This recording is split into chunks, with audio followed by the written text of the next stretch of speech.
कोकणातील स्वयंपाकघरात आंबटसर आणि चवदार पदार्थांना खास स्थान आहे आणि त्यातलंच एक रत्न म्हणजे कोकम.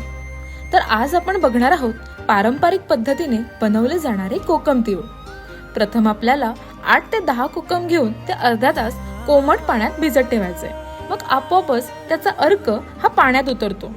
त्यानंतर कोकम पाण्यामध्ये घट्ट पिळून घ्यायचे.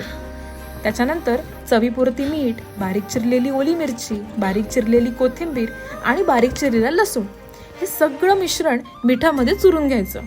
चुरून घेतल्यामुळे काय होतं, याचा सर्व रस हा तिळामध्ये अगदी छान मिसळतो आणि अप्रतिम लागतो हा कोकम तीळ. तुम्ही सुद्धा हे कोकम तीळ नक्की ट्राय करून बघा. हे उत्तम आणि गुणकारी असं पित्तनाशक आहे आणि यासाठी लागणारे पारंपरिक अस्सल कोकम आता तुम्ही आपल्या विजयाकृष्णामधून खरेदी करू शकता. तुम्हाला हेच कोकम ऑर्डर करायचं असेल तर खाली दिलेल्या नंबरवर नक्की संपर्क करा.